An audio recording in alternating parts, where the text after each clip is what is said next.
Every evening at exactly 5:17, the old German shepherd returned to platform 4, and no one in Ashford knew what promise kept bringing him back.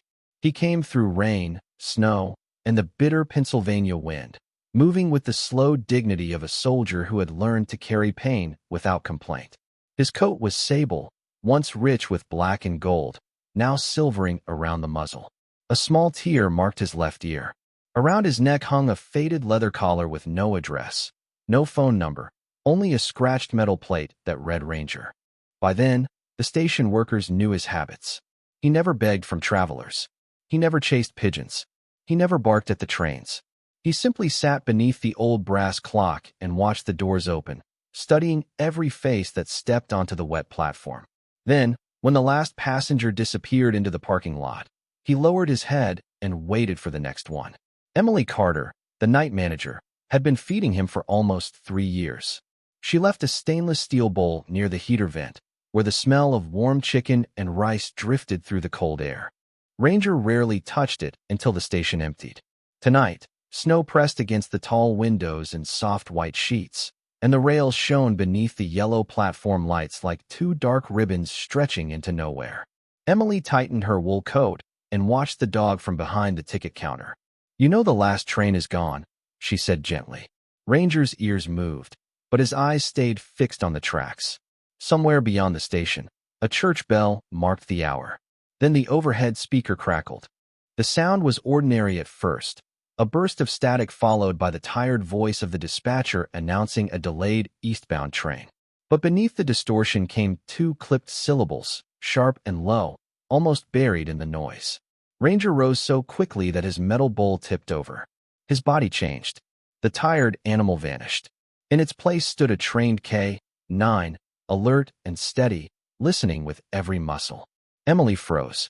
She had seen him react to whistles, military uniforms, even the distant thump of construction equipment, but never like this. Ranger stepped toward platform 4, his claws tapping against the old tile. The incoming train appeared through the snow, its headlight growing from a pale that into a blinding circle. Wind rushed through the station as the brakes groaned against steel. Ranger stood at the yellow line, trembling. The doors opened. A businessman stepped down, followed by a college student carrying a red backpack, then an elderly couple holding hands. Ranger searched each face. Hope lifted his ears. One by one, the passengers passed him without stopping. At last, a tall man in a dark field jacket appeared in the doorway. He paused before stepping onto the platform. He was white, broad-shouldered, with close-cropped brown hair and the guarded posture of someone who had once worn a uniform. A worn cardboard box rested beneath one arm. Around his neck, two old dog tags caught the station light. Ranger stared at him. The man stared back. Neither moved. Then the dog lowered his head, shifted one paw forward, and waited as if expecting a command he had not heard in 7 years. The man stepped down slowly, as if the platform beneath him belonged to another life. His name was Staff Sergeant Daniel Mercer, though no one at Ashford Station knew it yet. He was 38, white, broad across the shoulders, and worn in the quiet way of men who had learned to stand straight even when memory pulled hard at the spine. Snow clung to the sleeves of his field jacket. The cardboard box under his arm had softened at the corners from the weather, and one side bore a black marker label written in a hand he recognized better than his own. Noah Bennett. Daniel had not seen that name on paper in 11 years. Not since the last Christmas card. Not since the last unanswered call. Not since the silence between old friends had grown too heavy to cross. 3 days earlier, a package had arrived at Daniel's small apartment outside Pittsburgh. Inside was the box, a folded Marine Corps flag, and a letter from Noah's sister. She wrote that Noah had passed peacefully after a long illness. She wrote that he had spoken Daniel's name near the end. She wrote that he had left instructions for the box to be delivered unopened. Daniel had obeyed until the train reached Ashford.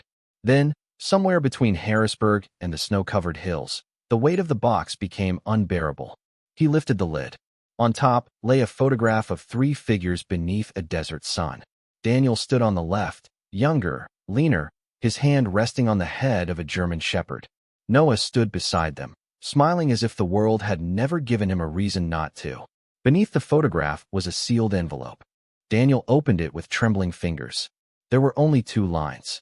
Go to Ashford Station at 5:17. Do not be late this time. The words struck deeper than they should have. 5:17 was not an ordinary time. It was the minute everything had changed. The minute a routine patrol became smoke, confusion, shouted commands, and one final glimpse of Ranger moving through the dust. Daniel had spent 7 years trying not to remember that clock. He had spent 7 years failing. Below the letter rested a scorched metal tag, bent along one edge. He had known it before he even turned it over. United States Marine Corps K-9 Unit. Ranger. Daniel closed his fist around it until the metal pressed into his palm. Noah had known. Somehow, Noah had known something Daniel did not. Now, on Platform 4, the same name hung from the collar of the dog, standing 20 feet away. Daniel's breath caught. The station seemed to narrow around him. He noticed the torn left ear, the white around the muzzle, the watchful amber eyes. They were older eyes now, guarded by winters he had not witnessed, but they carried a stillness Daniel remembered from distant roads and sleepless nights. Emily Carter came around the counter, moving carefully. He has been waiting here for years, she said. Daniel did not look at her. How many?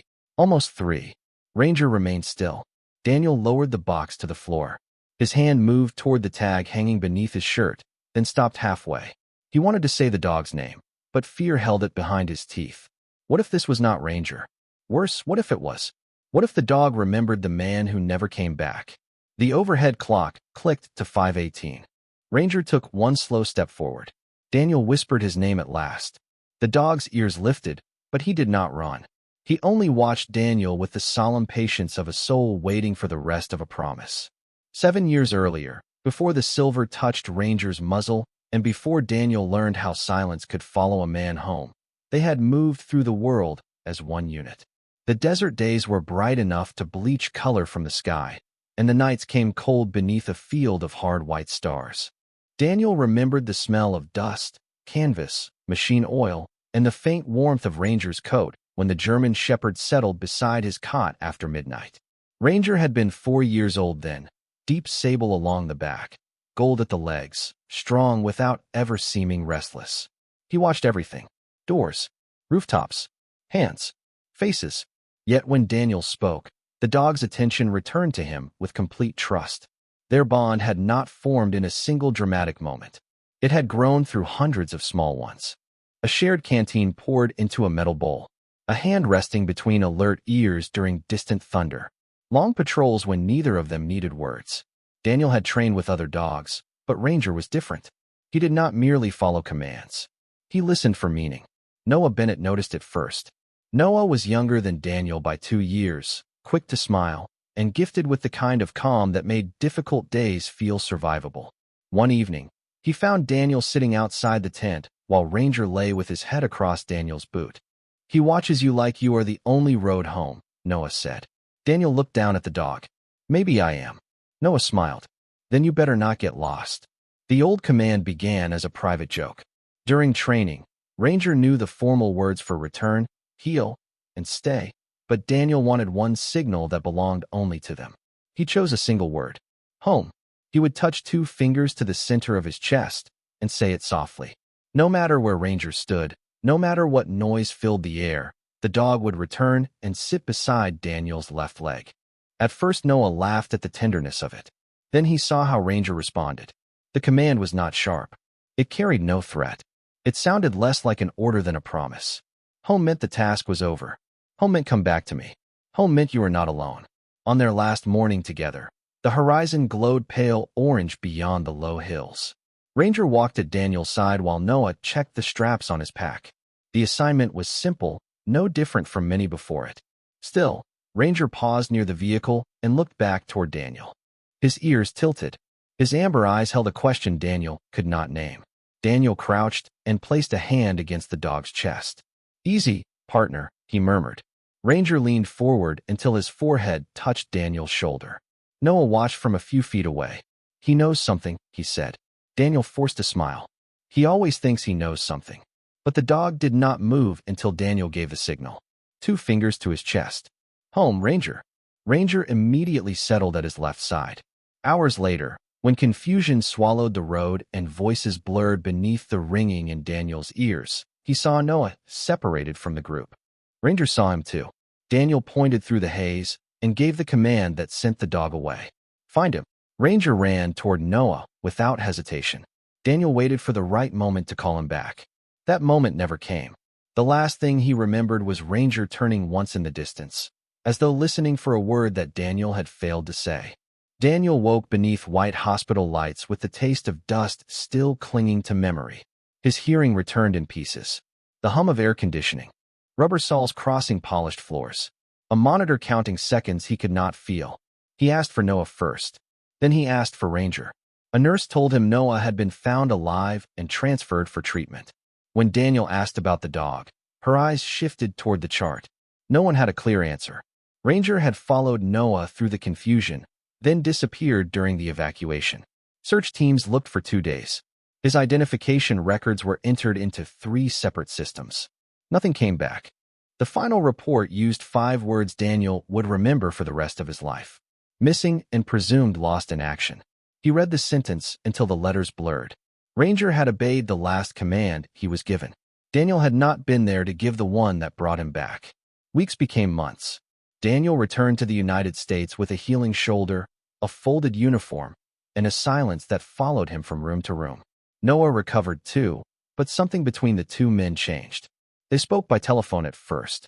They exchanged short messages on birthdays and holidays. Neither of them mentioned Ranger for long. Guilt had made the name too heavy. What Daniel did not know was that Ranger had survived. A medical transport team found the German Shepherd nearly 40 miles from the original route, exhausted but still wearing part of his damaged collar. The tag was scorched, and the number beneath his name could no longer be read. He was transferred between facilities, first overseas, then to a rehabilitation center in Virginia. Paperwork followed slowly. 1 digit was entered incorrectly. 1 file was attached to the wrong unit. By the time Noah learned the truth, Ranger had already been moved twice. Noah began searching quietly. He called kennels, veterans organizations, and county shelters across several states. He kept notes in a small green notebook. Each lead ended in another number, another waiting room, another apology. Then, 3 years before Noah's death, a shelter outside Ashford contacted him about an older German Shepherd who reacted to Marine Corps cadence calls. Noah drove through the night. When he entered the kennel, Ranger did not bark. The dog stood, studied him, then moved to Noah's left side as though reporting for duty. Noah knelt and placed both hands around the old dog's face. "You found me once," he whispered. "Now I have to find him." Daniel had vanished into his own recovery by then. He had changed telephone numbers, left the city, and stopped answering most messages. Noah feared that arriving without warning might do more harm than good. So he made a plan. Ashford Station sat between the shelter and the rail line Daniel once used to travel home. Noah began bringing Ranger there every Friday at 5:17. He played the old 3-note whistle and rewarded the dog for waiting beside the brass clock. It was meant to become a familiar place, a bridge between 2 wounded lives. But illness weakened Noah before he could finish what he had started. After his final visit, Ranger returned alone. Emily found him beneath the clock the next evening, wet from rain and refusing to leave. From then on, the dog came back at the same hour, watching every train with patient amber eyes. He was not waiting because he had forgotten the way home. He was waiting because Noah had taught him that one day, Daniel might step down from one of those trains. Daniel remained beside the box while the station settled into its winter hush. The last passengers moved toward the parking lot, their footsteps fading beneath the soft hiss of falling snow. Ranger stood across from him, close enough now for Daniel to see the pale hairs around his eyes and the faint scar beneath his collar. He looked older than the dog in the photograph, but the way he held himself had not changed. Weight balanced, ears forward, one paw slightly ahead of the other, ready to move, yet unwilling to trust the first step. Daniel lowered himself to one knee. The motion pulled at an old ache in his shoulder, but he barely noticed. "Ranger," he said again, quieter this time. The German Shepherd's gaze moved to Daniel's face, then to his hands. Daniel opened his right palm and held it low. No reaching, no sudden movement. The same approach he had once taught young Marines when fear made an animal uncertain. Ranger leaned forward enough to catch his scent. For 1 second, Daniel saw something flicker behind the dog's eyes. Then Ranger drew back. A low warning formed in his chest. Not anger, not aggression, distance. Daniel let his hand fall. The rejection landed with surprising force. He had imagined this moment in 100 impossible ways during the train ride. Ranger running. Ranger crying out. Ranger remembering before Daniel even spoke. He had not imagined being treated like a stranger. Emily watched from several feet away, careful not to intrude. He does that when people move too fast, she said. Daniel nodded, though the words did not comfort him. He used to know me before I spoke. Emily looked at the old dog. 7 years can change the way a person smells. Daniel understood. Hospitals, medication, city rain, loneliness.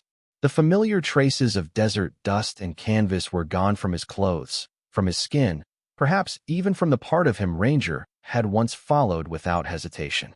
A gust of cold air swept through the open doors. Ranger turned toward the tracks. Daniel noticed the dog's body relax the moment his attention left the man kneeling before him. It was easier for Ranger to watch an empty rail line than to face a hope that might disappoint him. Daniel looked down at the scorched identification tag in his palm. I should have found you, he whispered. Ranger's left ear shifted. Daniel swallowed. I should have kept looking. The German shepherd glanced back, but only for a heartbeat. Then he walked toward the brass clock and sat beneath it, exactly where he had waited every evening for 3 years. Daniel rose slowly and followed, stopping 6 feet away. He did not call again. He simply stood there while the clock ticked above them. A train passed on the far track without stopping, shaking the windows and sending a low tremor through the floor.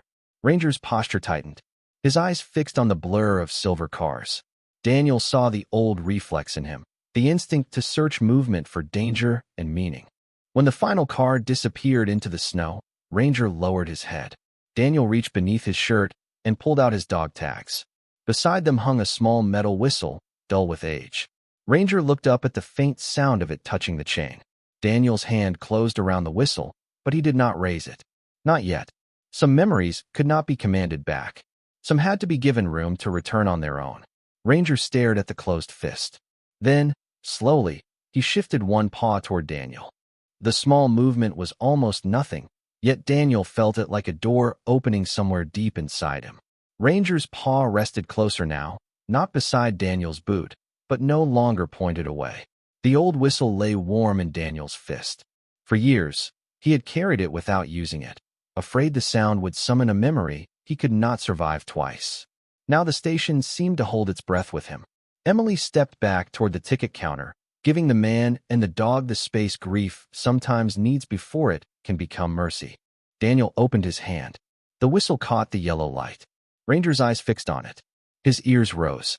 Daniel brought it to his lips, but before he could blow, the cardboard box near his feet shifted as a folded envelope slid from beneath the photograph. He lowered the whistle and picked it up. The paper was worn at the edges, marked in Noah's handwriting. For Daniel only. He opened it carefully. Inside was a small digital recorder wrapped in a faded green cloth. Daniel pressed the single button. Static filled the quiet station, followed by Noah's voice, weaker than Daniel remembered, but still carrying the same calm warmth that had steadied men through long nights. Daniel, if you are hearing this, then I ran out of time. Daniel closed his eyes. Ranger stared at the recorder. Noah continued. I found him 3 years ago. He was older, thinner, and angry at the world, but it was him. The torn ear, the scar under the collar, the way he sits on the left when he trusts someone. Ranger shifted again. His body turned slightly toward the sound. I tried to reach you, Noah said. Then I realized you were hiding from all of us, maybe even from yourself. I did not blame you. Some roads home take longer than others. Daniel's jaw tightened. Snow tapped softly against the windows. I brought Ranger here because this station was where you used to catch the train after leave. I played our old 3-note signal. I taught him to wait at 5:17 because that was the minute you lost each other. I thought maybe the same minute could bring you back. The recording paused. Daniel heard Noah breathe. He did not forget you, Dan. He just forgot how to hope. Ranger moved closer to the recorder. His nose touched the green cloth. A faint sound escaped him, soft and uncertain. Daniel knelt again. This time Ranger did not retreat. There is one more thing, Noah's voice said. Do not call him with the whistle first. That sound means duty. He has done enough duty. Use the word you gave him when you wanted him safe. Daniel looked at Ranger. The dog's amber eyes searched his face, drawn toward something older than scent. Daniel's hand began to rise, 2 fingers moving toward the center of his chest. Before he could speak, a sharp metallic clatter broke across the platform. A little boy near the far doors had dropped a red toy truck. It rolled past the yellow line and came to rest beside the rail. The child slipped from his mother's hand and hurried after it. Ranger reacted before anyone else. His body launched forward, training overcoming age. "Ranger, wait," Daniel called, but the dog was already moving. A warning bell began to ring. Far down the track, a freight train rounded the curve, its white headlight cutting through the snow. The warning bell cut through the station as the boy reached the edge of the platform. His mother called his name, but the sound vanished beneath the rising groan of the approaching train. Ranger crossed the yellow line in 3 long strides. He did not chase the toy. He moved directly to the child, placing his body between the boy and the track with the same calm purpose that had once guided frightened men through dust and darkness. The boy stopped. For one suspended second, everything became still except the white light growing larger beyond the curve. Daniel ran. His boots struck the tile hard, each step carrying him back through 7 years of memory. The station lights blurred. The warning bell became another alarm from another place. Ranger turned his head toward the train, and Daniel saw the old dog freeze. Not from fear of the boy, not from the noise alone. Something inside him had returned to that distant road. His muscles locked. His breathing shortened. The boy began to cry. Daniel was still several yards away. "Ranger," he called. The dog did not move. The mother reached the child first and pulled him back from the edge, but Ranger remained beyond the yellow line, staring at the headlight. Daniel stopped just short of him. He knew better than to grab. Panic could make even the gentlest animal feel trapped. Instead, he lowered his body and searched for the voice he had once used when visibility was gone and the world offered no clear direction. "Find me," Daniel said. Ranger's right ear moved. The train horn sounded through the snow. "Find me, Ranger." The dog looked away from the track. His eyes found Daniel. For a moment, neither the years nor the station existed. There was only a Marine kneeling with one hand open and a German shepherd trying to remember the way back. Ranger took one step, then another. Daniel moved behind the safety line, never breaking eye contact. "That is it," he whispered. "Come on, partner." Ranger crossed onto the platform as the freight train swept past on the far rail, sending a rush of wind and snow through the station. Daniel turned his shoulder against it and shielded the old dog with his body. Ranger pressed close, trembling. The red toy truck spun in the current of air, then settled harmlessly near the bench. The boy's mother held her son against her coat, tears bright in her eyes. "Thank you," she said, but Daniel could not answer. Ranger had begun to pull away again. The danger was gone, yet the noise had broken something open inside him. He paced in a tight circle, searching for escape, his claws slipping against the wet tile. Daniel followed slowly. "Easy," he said. Ranger looked at the doors, then the clock, then the tracks. Every direction offered another place to wait. Daniel understood then that finding him was not enough. Ranger needed the promise completed. He touched 2 fingers to the center of his chest. The gesture felt small after 7 years, almost foolish, but Ranger stopped. Daniel's voice dropped until it was barely louder than the snow brushing the windows. "Home, Ranger." The German shepherd stared at his hand. His breathing slowed. Daniel repeated the word. "Home." Ranger stepped forward and placed himself beside Daniel's left leg. Exact. Quiet. The same position he had taken beneath a desert sunrise long ago. Daniel's face tightened as the last wall inside him gave way. Ranger looked up, and a soft, broken sound rose from his throat. Then he leaned his full weight against Daniel, not like a dog obeying a command, but like a soul finally certain it had been remembered. Daniel sank to both knees as Ranger pressed against him, and for the first time in 7 years, he allowed himself to hold the dog without fear that the moment might disappear. His hands moved over the familiar shape of Ranger's shoulders, finding the scar beneath the collar, the torn edge of the left ear, the thick winter coat now threaded with silver. Ranger buried his head against Daniel's chest and breathed in slowly, as if gathering every lost year through scent alone. The small metal whistle tapped against the dog's collar.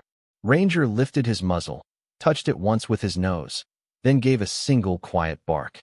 Daniel closed his eyes.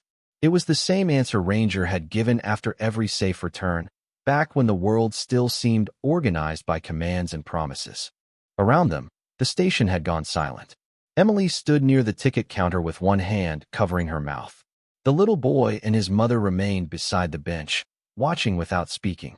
Even the dispatcher's voice had faded from the overhead speakers. There was only the ticking clock, the distant rhythm of wheels on rail, and Daniel's uneven breath. "You came back," he whispered. Ranger leaned harder into him. Daniel shook his head. "No, you waited." The difference mattered. Ranger had spent years returning to the same place, trusting a man who had not known where to look. Daniel had called his own absence survival. In that moment, it felt more like hiding. He looked at the cardboard box, the photograph, and Noah's recorder resting on the floor. Noah had carried the truth when Daniel could not. Ranger had carried the hope when neither man knew how. Daniel reached for the recorder and pressed the button again. The final seconds of Noah's message remained. His voice returned through a veil of static. "When he remembers, do not thank me. Just take him home. And this time, let him take you there too." The recording ended. Daniel lowered his head until his forehead rested against Ranger's. "I am sorry, partner," he said. Ranger did not turn away. Dogs do not ask for explanations when presence is enough. Emily approached slowly with a folded blanket. She placed it beside them and crouched a few feet away. "He sleeps in the old baggage room when the nights get too cold," she said. "I tried calling shelters, but he always came back here." Daniel looked at her. "He will not have to come back alone again." Emily nodded, her eyes bright. "I think he knew that before you did." Later that evening, Daniel signed the temporary care papers at the station office while Emily contacted the county shelter. The records matched the damaged K-9 tag, Noah's notes, and the scar listed in Ranger's old medical file. There was no uncertainty left. Ranger belonged with him. Outside, the snow had softened to a light drift. Daniel opened the rear door of a waiting cab and spread the blanket across the seat. Ranger paused at the curb. For a heartbeat, he looked back through the station windows toward Platform 4. Daniel did not pull the leash. He waited. Ranger watched the brass clock tick past 6, then turned away from it on his own. He climbed into the cab and settled beside Daniel, placing his head across the Marine's knee. As the station disappeared behind them, Daniel rested one hand between Ranger's ears. Neither of them looked back. Some reunions do not erase the years apart. They simply teach two wounded souls that the road ahead can still be traveled together. By early spring, Ranger had learned the sounds of Daniel's apartment outside Pittsburgh, the soft hum of the refrigerator, the elevator bell in the hallway, the morning traffic rolling along the wet street below. Daniel had learned Ranger's sounds too.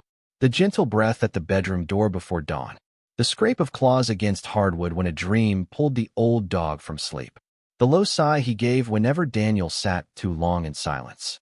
They began walking before sunrise, when the city was still gray and quiet. Ranger stayed at Daniel's left side without being asked. Some mornings they moved for only a few blocks. Other mornings they followed the river for nearly 3 miles, past bare trees and benches shining with frost. Daniel's shoulders still ached in cold weather, and Ranger's steps had grown slower with age, but neither one hurried the other.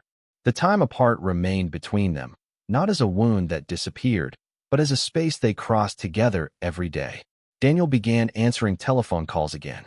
He attended a veterans support group at a community center near the river. Ranger lay beneath his chair during the meetings, his head resting on Daniel's boot. Men who struggled to speak found words while looking at the old German shepherd. Some reached down to touch his silvered muzzle. Others simply sat near him. Ranger never demanded anything. He listened. Daniel understood why that mattered. In April, Emily called from Ashford Station. She said a small room beside the waiting area had been approved for a new program connecting retired service dogs with veterans searching for them. Noah's green notebook had helped identify 2 other missing canines. Emily asked whether Daniel and Ranger would return for the opening. Daniel looked down at the dogs sleeping beside the window. "We will be there," he said. The station looked different beneath warm afternoon sunlight. Flower boxes lined the entrance, and the snow that once covered Platform 4 had become a memory held only in the dark stains of winter salt along the brick. Emily met them beneath the brass clock. Ranger entered slowly, his ears lifting at the familiar echo of footsteps and distant train whistles. For a moment, Daniel wondered whether the old habit would take hold again. Ranger looked toward the tracks. The clock read 5:16. Travelers gathered near the yellow line. A conductor called for final boarding. Daniel stood beside Ranger and waited. At 5:17, the train arrived. Doors opened. Strangers stepped down carrying suitcases, coffee cups, and children tired from travel. Ranger watched them pass. Then he looked up at Daniel. The program room opened behind them. On one wall hung a photograph of Daniel, Noah, and Ranger beneath the desert sun. Below it was a small brass plaque bearing Noah's words. Some roads home take longer than others. Daniel touched the edge of the frame. You finished it, he whispered. Ranger leaned against his leg. Emily placed a second plaque beneath the station clock. It read, "For every soul still waiting to be found." No speeches followed. No one tried to explain what the moment meant. A train pulled away, gathering speed as it moved beyond the curve. Ranger heard it. Once, that sound had made him rise and search every face. Now he remained beside Daniel. The Marine touched 2 fingers to his chest and spoke the old command one final time. Home, Ranger. The German shepherd did not move because there was nowhere else he needed to go. He rested his head against Daniel's knee while the station lights came on one by one. Around them, people arrived and departed, promises were kept and missed, and the clock continued forward. But beneath it, 2 old partners stood together in the quiet grace of having been given back to each other.